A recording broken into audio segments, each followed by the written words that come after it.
एक गांव में मिट्टी के बर्तन बनाने वाला एक व्यापारी लक्ष्मैया था। वही उसके परिवार का व्यापार था।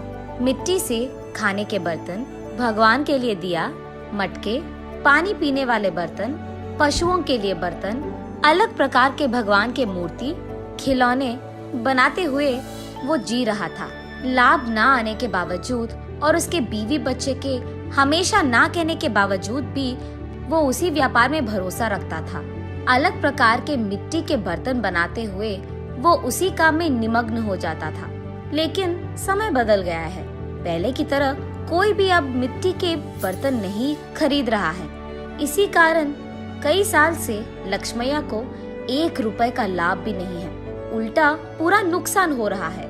इसी कारण वो यही हमेशा सोचता था कि काम में कुछ नया करना होगा और उसी सोच में पड़ जाता था।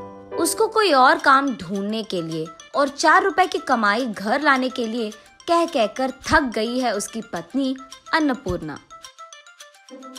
और उसके बच्चे, आज के दिन में कौन खरीदेगा पापा ये आपके मिट्टी के बर्तन? आप वो काम छोड़कर हमारे साथ शहर आ जाइएगा, वहाँ आपके लिए अच्छा काम हम ढूंढ कर रहेंगे।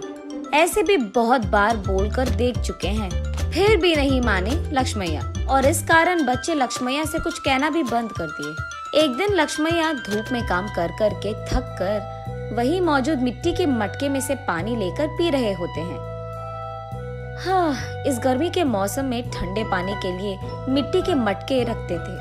अब न जाने क्या हो गया लोगों को, मिट्टी के मटकों को छोड़कर मिट्टी को खराब करने वाले फ्रिज और एसी से काम चला रहे हैं। और मुझे समझ में नहीं आता कि उनको मिट्टी के बर्तन से काम चलाने में क्या ही प्रॉब्लम है। ऐसे सोच में पड़ जाता है और अचानक उसे एक योजना सूझती है। तुरंत उसके बीवी के पास जाकर ऐसे कहता है, सुनो, मुझे एक अच्छा योजना सूझा है। क्या है वो? अगर हम मिट्टी से फ्रिज तैयार करें तो कैसे रहेगा? लगता है मिट्टी में काम कर करके आपका दिमाग भी मिट्टी का बन गया। अरे, ऐसे क्यों कह रही है? तो फिर ये कैसी बात हुई?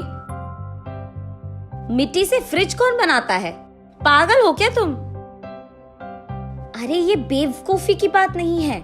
सोचो एक बार, मिट्टी के मटके में कुछ भी रखो तो ठंडा रहेगा ना। तो फिर अगर मिट्टी से हम फ्रिज बनाएंगे तो उसमें भी चीजें ठंडे ही रहेंगे ना। चलो आप यहाँ से, मेरी बात कब मानते हो वैसे भी। चलो जाओ तुम यहाँ से, जो करना है कर लो। ऐसे कहकर अन्नपूर्णा वहाँ से चली जाती है। अगले दिन लक्ष्मैया बहुत कोशिश करके एक छोटा सा मिट्टी का फ्रिज बनाता है। ऐसे ही कुछ फ्रिज तैयार करके उस गांव के बाजार में लेकर जाता है। वहाँ वो एक भीड़ को इकट्ठा करके, ये मिट्टी से बना हुआ गरीबों का फ्रिज है, इसमें पानी डालने से ये खूब चलता है। इसके अंदर रखे सारी चीजों को ठंडा रखता है। ये 2 परतों में रहता है और बीच में एक खाली जगह रहता है। उसी जगह को हमें पानी से भरना होगा। इसी कारण बाहर का तापमान न अंदर आएगा और अंदर का तापमान कम नहीं होगा। ऐसे वो उसके हाथों से बनाए हुआ मिट्टी का फ्रिज कैसे चलता है ये भीड़ को समझाता है। और क्योंकि उस भीड़ में से कुछ लोगों को ये बहुत अच्छा लगता है, वो लक्ष्मैया के पास फ्रिज को खरीद कर वहाँ से चले जाते हैं। बाकी फ्रिज को लेकर लक्ष्मैया घर पहुँचता है। उस दिन के कमाए हुए पैसों को उसके बीवी के हाथ में रखता है लक्ष्मैया।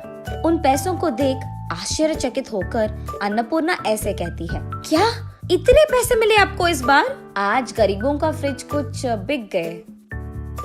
बाप रे, ये सच है क्या? इसका मतलब तुम्हारे मिट्टी के फ्रिज को खरीदने वाले लोग भी हैं। चलो अच्छा है, कुछ तो आया हाथ में। इतने दिनों में कुछ पैसे तो घर लाए तुम। ये कहकर वो वहाँ से चली जाती है। ऐसे लक्ष्मैया उसके बाद कुछ और मिट्टी के फ्रिज को बनाकर बाजार लेकर जाता है।